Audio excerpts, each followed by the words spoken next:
selama ini Anda nggak pernah tenang, padahal Anda kaya luar biasa, kedudukan tinggi, mungkin cek dulu, bukan karena kurang kaya. Teman-teman sekalian, coba lihat barangkali yang membuat kita tidak tenang itu bukan karena capaian dunia. Kalau Anda belum bisa menenangkan diri, bagaimana menenangkan orang lain? Orang tua yang belum bisa menenangkan dirinya, bagaimana bisa menenangkan anaknya? Kami jamin hidup dunianya tentram, alam kuburnya nyaman, dan akhiratnya bahagia. Ketika menyebutkan jaminannya, kalimatnya dibuat nakirah, bentuk umum. Ada kaidah dalam tafsir. Lihat kaidahnya berbunyi, "Minati yaghdudna min absarihinna." Hei perempuan-perempuan beriman, imannya dulu sebelum matanya. Anda masuk Islam patuh pada ketentuan Allah, patuh. Bukan cuma sholatnya, mata yang selalu dipakai menunduk kepada Allah, sujud dia, maka tidak akan pernah digunakan untuk melihat yang tidak baik. Palingkan, ghaddul basar. Ghaddul basar itu bukan nggak boleh lihat. Lihat silakan, ketika yang dilihat tidak baik, palingkan. Bahkan seketika Anda beristighfar, mata melihat dipalingkan, lisan beristighfar. Wasari'u ila maghfirah. Quran surah 3 ayat 133. Bergegas dia istighfar. Itu keluar lihat ada aurat terbuka, palingkan. Astagfirullah. Salah. Dan cepat. Tingkat keimanan ditentukan pada kecepatannya. Cepat. Astagfirullah. Ini nggak ada jeda. Astagfirullah. Astagfirullah. Ini menunjukkan masih bermasalah. Masuk ke lisan, sama. Iman dulu yang disebut. Quran surah ke-49 ayat 11. Ya ayyuhalladzina amanu, iman sebelum lisannya. La yaskhar qaumin qaum. Jangan saling cela antara satu komunitas dengan yang lainnya. Orang per orang. Boleh jadi yang dicela itu lebih baik daripada pencelanya. Laki-laki dan perempuan, jangan saling cela. Ketika disebutkan fungsi lisan, imannya dulu. Jadi kalau ada orang tidak beriman mencela, dia memang nggak punya iman. Yang jadi masalah, ada orang aku beriman bisa mencela, ada yang salah dalam imannya. Ada yang keliru. La yaghtab ba'dukum ba'dha, jangan saling bergosip, gibah. Bu, maaf saya ke ibu ya, bukan berarti bapak-bapak nggak gosip. Tapi peluang untuk berbicara dan berdiskusi lebih banyak perempuan dibanding laki-laki. Karena itu perempuan kalau banyakkan disebut dengan nisa. Perempuan tuh unik, kalau sendirian dia mar'ah, Pak. Tapi kalau banyakkan katanya berubah jadi nisa. Laki-laki akar katanya sama, sendirian rajul, banyakkan rijal. Kata-katanya masih itu juga. Perempuan tidak. Mar'ah kalau sendirian, nisa kalau banyakkan. Mar'ah itu diantara maknanya yang senang tampil keindahan. Mar'ah. Ya, makanya antum jangan heran. Kalau mau berangkat baju sedikit lecek, Anda sih cuek aja di belakang tiba-tiba. Pak, sini. Ganti. Tampil indah. Begitu selesai, spray rapikan. Segala ditata. Wah, mau berangkat, baju dilihat-lihat. Dielo-elo. Mau berangkat, pilihan banyak. Indah, karena senang tampil keindahan. Jadi kalau Anda pulang, istri Anda misalnya kurang peduli dengan keindahan, ada salah itu dalam kewanitaannya. Senang. Kadang-kadang bikin kita bingung juga. Mau ke taklim, nanya, "Pak, ini ada baju bagus nih, mana warna yang bagus ya? Yang biru atau pakai yang hitam?" Masya Allah. Kita bilang, hitam aja lah lebih baik. Masa sih? Biru kayaknya ya? Masya Allah. Katanya nanya, kita jawab punya pilihan dia. Masih mending kalau dipakai yang hitam atau biru. Begitu keluar, hijau. Luar biasa.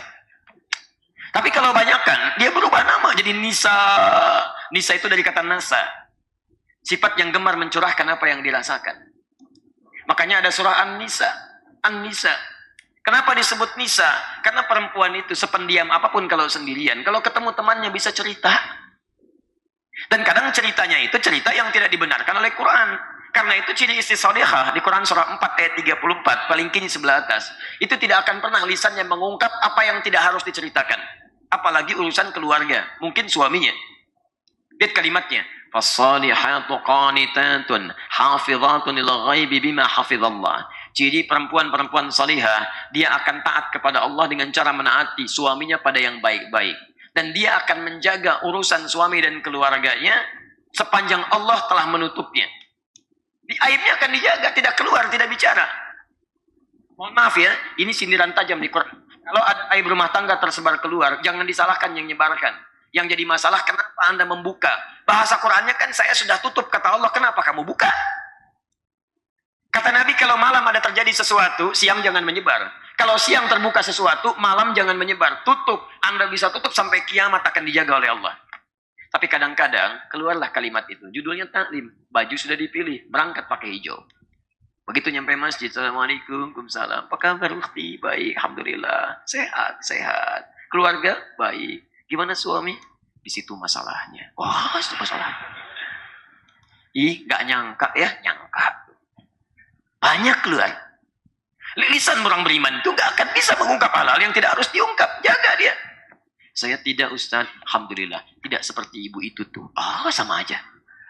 Bisa. Cek. Jadi lihat mata, lisan, sampai ke ujung kaki. Ketika Anda diminta untuk beraktivitas, kepatuhan itu melekat pada diri kita. Imannya yang disebutkan duluan. Jadi kalau antum tiap hari sholat, cuman sholatnya bagus, sesuai petunjuk Allah, sunnah Rasulullah, tapi tidak ada praktikal dalam kehidupannya, itu belum menunjukkan keimanan yang sempurna. Jelas ya? Patuh. Nah sekarang, apa faidahnya kita patuh kepada Allah? Apakah yang pentingnya sholatnya? Atau di balik sholat itu ada yang lebih penting yang akan kita dapatkan? Apakah Allah butuh dengan sholat kita? Atau kita yang butuh dengan sholat yang kita kerjakan? Sekarang lihat rahasianya. Misal, di Quran ada perintah-perintah kepatuhan. Sholat, baca Al-Quran, berdoa, istighfar, dan sebagainya. Semuanya disingkat dengan zikir namanya. Zikir. Sholat disebut zikir. Quran surah ke-20 ayat ke-14. Wa aqimis sholata li dzikri. Innani anallahu la ilaha illa ana fa'budni. Saya itu Allah. Nggak ada Tuhan yang layak disembah kecuali saya. Jadi kata Allah itu melekat dengan sembahan. Maka sembah saya. Bagaimana cara menyembahnya? Wa aqimis shalah, tunaikan salat. Li dzikri. Ketika menyebutkan salat, zikir disebutkan supaya zikir kepada saya. Perintah baca Al-Qur'an. Utslu ma uhya ilaika minal kitab. Quran surah 29 ayat ke-45. Baca, pelajari apa yang diwahyukan kepada Muhammad sallallahu alaihi wasallam dari Al-Qur'an. Iqra, Quran surah 96 ayat 1. Baca. Ketika kita mau membaca Al-Quran, Al-Quran disebut dengan zikir. Quran surah 15 ayat ke-9. Inna nahnu nazzalna dzikra wa inna lahu lahafizun. Kami yang Quran sebagai zikir. Jadi kalau Anda sedang baca Quran, Anda sedang berzikir. Anda mau menghafal Quran, hafalan Quran disebut zikir. Quran surah ke-54 ayat 17, ayat 22, ayat 32, ayat ke-40. Laqad yassarna al-Qur'ana lidzikri. Hafalan Quran disebut dengan zikir. Jadi kalau antum sedang menghafal Quran, antum sedang berzikir. Doa disebut dengan zikir. Diperintahkan Anda berdoa. Diperintahkan. Lihat kalimatnya. Wa idza sa'alaka 'ibadi 'anni fa inni qarib ujibu da'watad da'i idza da'ani. Doa. Ud'uuni astajib lakum. Doalah kepada saya jawab. Ketika Anda berdoa disebut zikir. Quran surah 7 ayat 205. Wadhkur rabbaka fi nafsika tadarruan wa khifatan wa dunal jahri minal qaul. Wadhkur, dan berzikirlah Anda dalam diri Anda. Minta berdoa kepada Allah dengan lirih seperti nabi-nabi dulu berdoa. Zikir. Anda diminta kalimat thayyibah pasca salat. Astaghfirullah, astaghfirullah, astaghfirullah. Allahumma antas salam wa minkas salam tabarakta ya dzal jalali wal ikram. Zikir. Hadis riwayat Muslim nomor hadis 591. Tahu dari mana itu zikir? Quran surah keempat ayat 103. Paling kanan sebelah atas. Fa'idha qadhaitumus salata fadhkurullaha. Begitu Anda selesai salat, kata Quran, bergegaslah untuk berzikir, maka Anda ucapkan astagfirullah, astagfirullah, astagfirullah. Allahumma antas salam. La ilaha illallah, wahdahu la syarika lahu, lahul mulku wa lahul hamdu wa huwa ala kulli syai'in qadir. Hadis Muslim hadis 593. Subhanallah, subhanallah, subhanallah, alhamdulillah, Allahu akbar. Hadis Muslim hadis 597. Zikir. Ada semua. Nah, sekarang ketika Anda diminta untuk zikir, patuh mengerjakan itu semua, apa manfaatnya? Perhatikan. Zikir yang benar itu akan berdampak pada ketenangan diri kita. Quran surah ke-13 ayat ke-28. Ala bidzikrillahi tatmainnul qulub. Yakinlah jika zikir Anda benar kepada Allah, maka dampaknya ke hati akan tenang. Jadi saat kita diminta zikir, salat, baca Quran, puasa dan sebagainya, itu yang butuh kita. Allah nggak butuh dengan salat kita. Semuka langit dan bumi tidak sholat kepada Allah, tidak berzikir, tidak akan menurunkan status Allah sebagai Tuhan. Yang butuh kita karena dengan sholat itu ada ketenangan dalam diri kita. Dalam bacaan Quran ada ketenangan bagi kita. Jadi ada dampak. Jadi kalau selama ini Anda nggak pernah tenang, padahal Anda kaya luar biasa, kedudukan tinggi, mungkin cek dulu, bukan karena kurang kaya, Anda kurang sholat. Bukan karena kurang kedudukan, Anda kurang zikir. Kalau cuma kaya, banyak tuh di luar. Tapi mereka juga gelisah karena nggak pernah zikir kepada Allah Subhanahu wa Ta'ala. Di Jepang banyak orang hebat. Tapi di Jepang banyak orang gelisah. Banyak yang bunuh diri. Saya dari Jepang beberapa waktu lalu, itu indeks tingkat bunuh diri di Jepang. Itu 130 ribu. 30 ribu setahun. 100 orang per hari. 100 orang per hari. Anda bayangkan. Dan saya pernah dibawa ke satu tempat, itu setiap hari minimal 5 orang selalu ada di situ. Mayat. Shinkansen kereta cepat. Kalau terlambat sekian detik, sepersekian detik, itu artinya ada yang orang lompat ke situ. Orang lompat. Anda bisa bayangkan kehidupan yang disiplin, tenang, kelihatan nyaman, kelihatan. Saya sebut kelihatan. Tapi ternyata banyak hadir kegelisahan dalam jiwa. Kenapa? Karena nggak ada zikir. Ya. Ada musibah kecil sudah nggak tenang. Orang Indonesia yang rajin zikir. Kasih banjir, berenang. Tenang. Luar biasa. Zikir. Jadi ketenangan itu mudah. Jadi kalau Anda sedang, konsepnya gini, kalau Anda sedang gelisah, bahasa sederhananya, Anda zikir. Minimal tenang, walaupun solusi belum datang. Minimal ada ketenangan. Di antara zikir apa? Baca Quran. Misal, sedang gak enak, sedang gak nyaman perasaan, ada sesuatu terjadi di perusahaan, ambil wudhu. Buka mushaf. Begitu dibacakan Quran, demi Allah saya katakan, seketika akan ada ketenangan yang tidak biasa. Minimal Anda tidak mengeluh. Gak ada kerjaan Anda mengeluh. Mengeluh tidak menyelesaikan persoalan. Mau pergi ke Istiqlal, tiba-tiba macet di depan. Bikin status, Istiqlal macet. Terus apa solusinya? Gak ada. Zikir. Hadir ketenangan dalam jiwa. Sholat, tenang. Ambil wudhu, sholat. Sholat itu jangankan sholatnya, tempatnya saja masjid. Bikin tenang. Gak percaya silakan. Antum masuk rumah dengan rumah Allah. Beda. Masuk rumah antum, kadang-kadang ruwet tuh. Tapi masuk rumah Allah, begitu masuk kaki kanan, ada situasi berbeda. Enak, gitu. Tenang. Sholat 2 rakaat, tenang. Duduk di bawah kipas angin, saking tenang, jeblak tidur. Masya Allah. Saya ke Gunma. Di Jepang itu ada Gunma. Ustadz lokal menyebutkan, Ustadz, ternyata ada daerah lain yang tingkat bunuh dirinya itu lebih hebat dibanding dengan Jepang. Maaf sebentar, waktunya masih ada? 6.30 ya Pak Surya, halo? Masih ada? Oh masih. Di Gunma beliau cerita, jadi ada yang lebih hebat pusat dari sini tingkat bunuh dirinya. Kalau di sini masih teratur. Teratur, bunuh diri teratur, Masya Allah. Ya jadi pasti kalau nggak di Shinkansen kereta tempatnya di sini. Kalau di tempat yang satu lagi, saya nggak perlu sebutkan lah tempatnya ya. Ada daerah Eropa, itu bunuh dirinya berantakan, di mana aja ada mayat. Maka pemerintahnya belajar melihat situasi itu, dilokalisasi tempat lokalisasi bunuh diri. Jadi kalau mau bunuh diri di sini aja, jangan tempat lain. Dan uniknya jamnya diatur, jam 8 sampai jam 12. Jadi kalau Anda datang jam 7 kepagian, datang jam 1 kesiangan, besok lagi. Satu kali ini nyata. Ada orang mau berangkat bunuh diri, ketemu orang Islam. Ini nyata, saya tidak mengarang cerita. Begitu di jalan dia berangkat, ketemu orang Islam. Ditanya mau kemana? Bunuh diri. Jam berapa? Jam 10. Ada jam. Baik.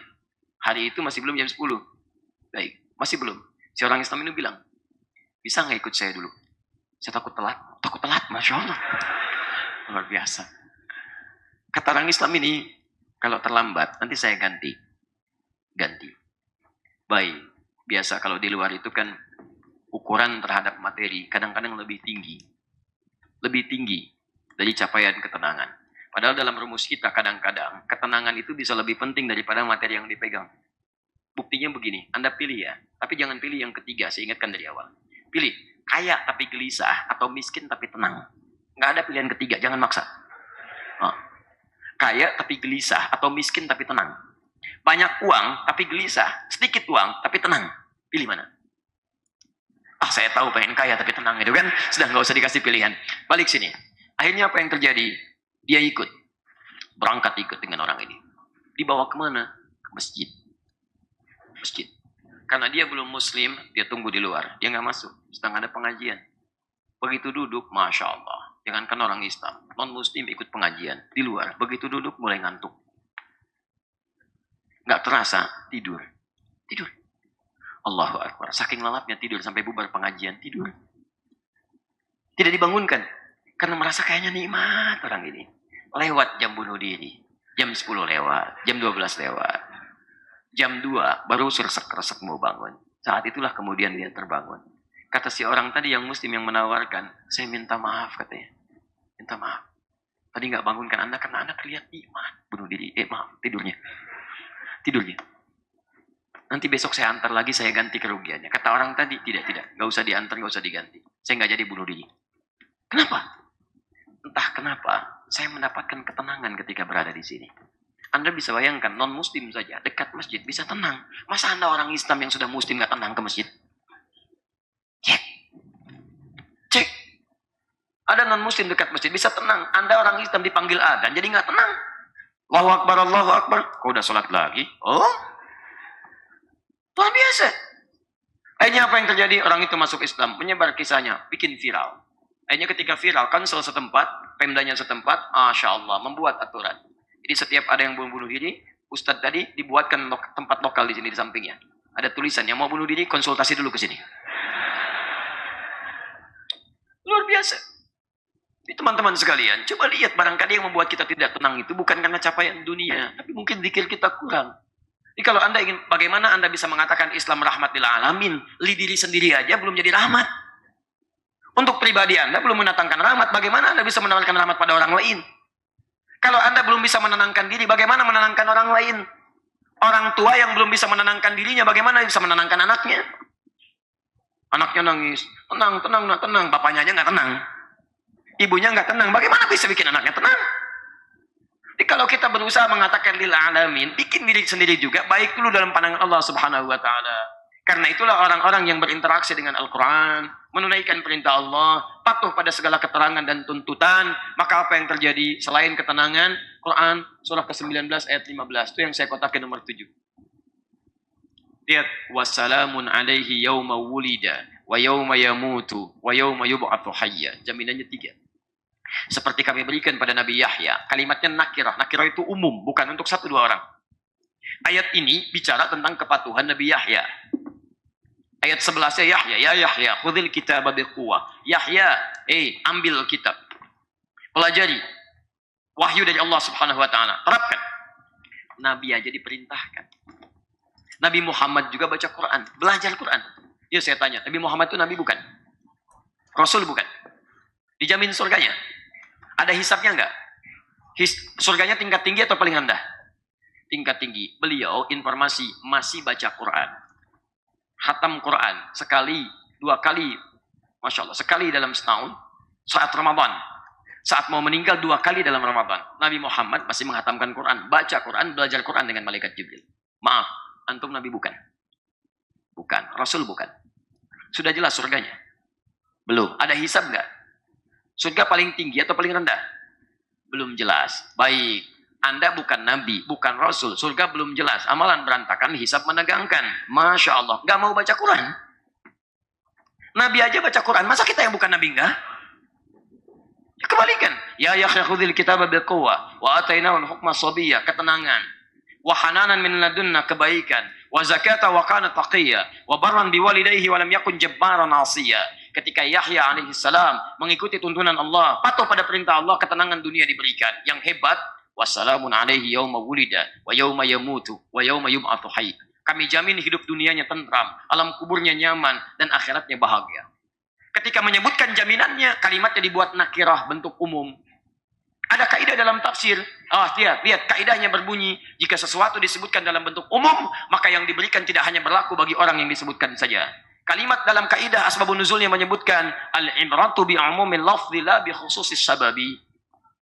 Anugerah itu berdasarkan keumuman lafadznya, bukan khusus diturunkan kepada siapa. Ayat itu ingin memuji Nabi Yahya, tapi kalimatnya dalam bentuk umum. Artinya siapapun yang mengikuti petunjuk-petunjuk dari Quran seperti Nabi Yahya mengerjakan, maka akan diberikan kalimat-kalimat dan anugerah yang sempurna. Contoh, para nabi sunnahnya diikutkan itu. Nabi Muhammad luar biasa. Diikuti oleh para sahabat. Sahabat bukan nabi, bukan rasul. Utsman diikuti. Utsman itu menantu nabi. Menikah dengan 2 putri nabi. Yang satu dinikahi meninggal dunia, nikah lagi dengan yang satunya lagi. Pengusaha sukses. Sejak mengikuti petunjuk nabi, usahanya nggak pernah rugi. Modalnya tidak pernah kembali. Yang datang untung. Bukan kembali modal, kembali untung. Untung. Saking kayanya, sampai hari ini asetnya masih ada di Madinah. Saya terakhir ke Madinah, itu Masya Allah. Sampai sekarang masih ada asetnya. Sudah 15 abad lebih masih ada. Utsman pernah beli sumur. Bukan lahan parkir. Lahan parkir itu ujian buat kita sekarang. Bisa nggak niru Utsman tuh? Ya. Kalau mau tiru, silahkan. Pahalanya banyak. Itu Utsman beli sumur orang Yahudi. Setiap mau ngambil, bayar kata Yahudi. Kata Utsman, saya beli. Ngambil gratis. Sekitarnya ada area tanah 10 hektar. Ini cuma 400 meter. Itu 10 hektar. Kata Utsman, saya beli. Begitu dibeli, kata Utsman, hadirkan kurma. Kurma. Yang lapar makan kurma, yang haus minum air, gratis. Sekarang area ini akan dijadikan pusat penginapan, perhotelan. Royaltinya disimpan di Bank Saudi. Nama Utsman bin Affan. Disedekahkan untuk kepentingan umat Islam. Masya Allah. Sedekahkan umat Islam. Anda bayangkan, hartanya sampai sekarang masih ada. Kaya luar biasa. Menantu Nabi menikah dengan dua Budhun Nurain yang punya dua cahaya. Melalui lisan Nabi disebut Nabi akan masuk surga tanpa hisab. Melalui lisan Nabi disebut malaikat kalau turun malu saking pemalunya. Tapi Masya Allah, tahukah Anda apa yang terjadi? Patuhnya pada Allah tak terlukiskan. Kata Imam An-Nawawi dalam kitabnya At-Tibyan fi Adab Hamalatil Quran, terbitan Darul Kutub Al-Islamiyah warna merah Barun, halaman 38, paragraf 1, baris 1 sampai 2 paling kanan sebelah atas. Kata Imam An-Nawawi, kebahagiaan Utsman itu bukan tatkala omsetnya meningkat atau bertambah. Kebahagiaannya tatkala menemukan waktu lapang untuk ibadah. Sampai tahajudnya malamnya, sampai hatam Quran. Malam, tahajud, hatam Quran. Sahabat Nabi, menantu Nabi, sangat pemalu, malaikat turun malu dengan Utsman, jaminan surganya ada dari lisan Nabi. Kayaknya luar biasa. Masya Allah. Malam masih tahajud sampai hatam Quran. Jangankan yang fardu, sunnah dikerjakan. Bandingkan. Antum sahabat Nabi bukan. Menantu Nabi juga bukan. Lihat, kaya tidak sekaya Utsman. Surga belum ada jaminannya. Malaikat turun, belum tentu malu, lihat antum. Cek. Apa sih yang membuat kita jangankan tahajud yang fardu aja kadang terlambat. Tapi cita-cita lebih hebat daripada Utsman. Mau kemana masuknya? Surga Ustaz. Surganya apa? Firdaus. Kalau bisa tanpa hisab. Masya Allah. Jelas ya? Nah, karena itu, saya ingin antarkan pada bagian terakhir.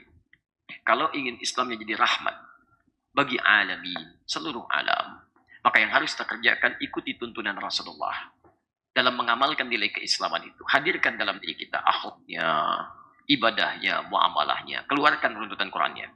Karena itulah ketika rahmat untuk alam itu disebutkan, yang disebutkan Islamnya, tapi yang disebutkan tuntunan nabinya. Quran surah ke-21 ayat 107. Wa ma arsalnaka ke nabi illa rahmatan lil alamin. Tidaklah kami utus engkau Muhammad kecuali bagi rahmat bagi semesta alam. Jadi semua yang melekat pada Nabi rahmat semesta alam. Baiknya luar biasa. Jangankan ibadahnya, ibadah nggak terlukiskan lah, nggak usah diukur. Al-Bukhari nomor hadis 2008 sampai 2010. Mohon maaf ya, mohon maaf. Itu tahajudnya saja, rakaat pertama sampai 100 ayat paling minimal. Kata Abdullah bin Mas'ud itu masih mending 100 ayat. Saya pernah sholat di belakang Nabi 5 juz 4 halaman. Al-Baqarah sampai selesai, dikira mau selesai, ternyata Ali Imran. Ali Imran sampai selesai, dikira mau ruku, ternyata An-Nisa sampai ayat ke-24. 5 juz 4 halaman. Maaf, sampai ayat 106. 5 juz 4 halaman, baru ruku. Besoknya gak ikutan lagi. Bukan karena capek, karena kata Abdullah bin Mas'ud, saya ini suka menduga kapan rukunya nih, supaya saya bisa sertakan dalam sholat saya ikuti. Luar biasa. Terus antum pengen ikutan, boleh, silakan. Nabi praktekkan dirinya dulu, latihan. Maka apa yang terjadi? Rahmat untuk dirinya, rahmat untuk semesta alam. Sedang sholat, di atasnya ditaruh kotoran unta. Apa marah? Tidak. Diangkat oleh sahabatnya, lanjutkan ruku sujudnya. Datang ke Taif, dilempari dengan batu. Apa marah? Tidak. Sudah berdarah-darah, ada di naungan sebuah pohon. Datang malaikat 2 penjaga gunung. Mengatakan, ya Muhammad, 2 makna. Mud yadaka ilas sama. Angkat tanganmu ke langit, minta. Kami angkat 2 gunung Taif, kami himpit orang-orang ini. Saking marahnya malaikat. Melihat Rasulullah SAW disakiti. Apa kata Nabi? La, jangan lakukan. Fa'innahum qawmun la ya'lamun. Mereka belum tahu saja. Saya bermohon kepada Allah, mudah-mudahan nanti dari bumi Taif ini ada laki-laki, perempuan, tua, muda, anak-anak beriman kepada Allah Subhanahu wa taala. Ilahi, ila man takilluni. Ila qarib buni am ila ba'idin yu'dhini fa ana radin. Duhai Allah, kepada siapa lagi engkau akan titipkan aku untuk berdakwah? Kalau masa itu lebih dekat, aku harus tempuh dan aku harus disakiti, atau masih jauh jaraknya dan aku harus kemudian juga dilempari, maka aku ridha ya Allah, aku ridha. Yang penting engkau tidak marah denganku. La haula wala quwata illa billah. Muhammad sallallahu alaihi wasallam. Muhammad. Bagaimana bisa menjadi rahmat dalam kehidupan kalau kita tidak melatih diri kita? Maka Quran mengatakan kaknya. Karena tidak sedikit orang merasa Islam, dia sholat, dia kemudian berakhlak, dia macam-macam, tapi tidak seperti Nabi membimbingnya. Ada orang ingin akhlak mulia tapi salah caranya, toleransi sampai ikut ke tempat ibadah orang lain. Dulu saja kita nggak perlu ikut-ikutan, tapi kita disebut baik. Baik, saat ada makanan kita bagi, saat ada kebaikan kita berikan, tapi saat ibadah kita masing-masing, dan mereka mengerti. Mengerti. Sekarang orang sholat banyak, tapi tidak sedikit orang sholat salah dalam sholatnya. Kata Quran, orang sholat itu terbebas dari perbuatan keji dan mungkar. Sekarang banyak orang sholat, kejinya bertambah, mungkarnya nambah. Apa yang salah? Bahkan orang mau ke masjid masih takut kehilangan sendalnya. Saya nggak tahu kalau masjid lain, masjid, hati-hati dengan sendal. Hati-hati dengan sendal. Kalau di masjid saya sudah tidak aman, mencari tempat mana lagi? Maka dari itu saya simpulkan, mari kita jadikan mulai subuh ini, kita buat ikrar dari Masjid Istiqlal. Istiqlal merdeka, bebas. Merdeka dari segala keburukan. Merdeka dari segala penghambaan kepada selain Allah. Merdeka dari maksiat, itu yang paling penting. Indonesia merdeka, merdeka dari penjajahan. Masjid ini membuat kita merdeka dari penjajahan-penjajahan setan. Merdeka dari maksiat. Merdeka dari keburukan. Jadi kalau antum keluar dari masjid ini belum merdeka dari yang buruk-buruk, maka ada yang salah dalam sholatnya di sini. Ada yang salah dalam baca Qurannya. Ada yang salah dalam ibadahnya. Perbaiki kembali. Sehingga bisa menjadi rahmat bagi semesta alam. Jelas sampai sini? Saya kira cukup dulu ya.